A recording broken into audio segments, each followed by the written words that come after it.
proving her, perhaps just reaffirming, that it usually takes a few weeks to shake off the long summer nap. Saturday Night Live pulled down a bona fide winner Saturday. It included an Alec Baldwin cold open, easily the best of two so far this 43rd season, and a first-rate digital short, Kelly Wise, starring Kate McKinnon and reprising both Kellyanne Conway and Hillary Clinton, that was funny, sharp, interesting, tough, cold-blooded and even a little bit scary. The short was a parody of it. Guest host Kumail Nanjiani proved, or perhaps just reaffirmed, that the best guest hosts are professional comedians without movies to shill, but who have banked enough goodwill from the good shows they grace, in his case Silicon Valley and Portlandia, that they could host just about any show on any date. The third episode of the season also finally caught up with Harvey Weinstein a week after SNL studiously ignored the biggest entertainment catastrophe of the year. The Weinstein assault, directed mostly during Weekend Update, chiefly relied on ad hominem playground insults, well-dressed skin tag, but at least turned him into the pinata he so richly deserved to finally become on SNL. Everything, in other words, worked well to some degree.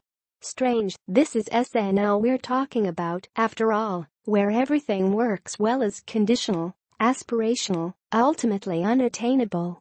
The Gal Gadot-hosted episode the week before was almost an impossible feat to begin with, airing 7 days after one of the worst mass shootings in modern U.S. history. That show dropped the cold open and instead began with a powerful Jason Aldean cover of Tom Petty's I Won't Back Down, two tributes wrapped within one. A cloud hung over the rest of the episode. But a week later, SNL had moved on along with the rest of the late-night TV industry. You could almost feel the palpable sense of relief and release last night.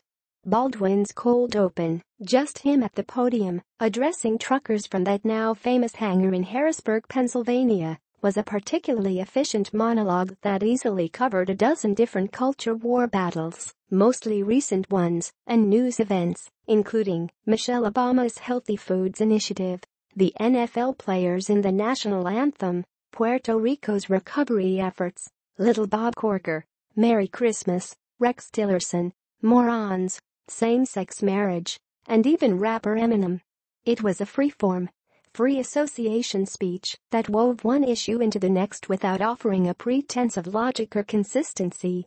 Baldwin is at his POTUS best when he mocks his target's facility for rhetorical persiflage that tends to overshoot its mark. There seemed to have been an unusually high number of such instances the past few weeks. On giving Vice President Mike Pence's Ravens tickets to two lucky fans in Puerto Rico, they have to get airline tickets and book into their own hotel because at some point they have to do things for themselves. On Corker, I know I'm not supposed to use this word anymore, but he's a midget. On the meaning of IQ, I took a huge IQ test. It came back very positive. I'm the only guy who knows that IQ means incredible. On citing something called Double Corinthians, my favorite verse is that marriage is between a man and a woman, then another woman, and another woman, and another woman, if you have it in you.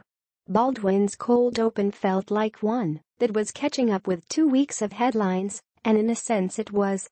But you're also left to wonder how SNL will manage without him in the weeks and months ahead.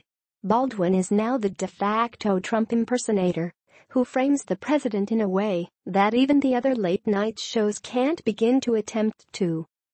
He's a cultural phenomenon as much as a late-night one, and there's now no escaping this venom, for Baldwin, SNL or the president, for that matter.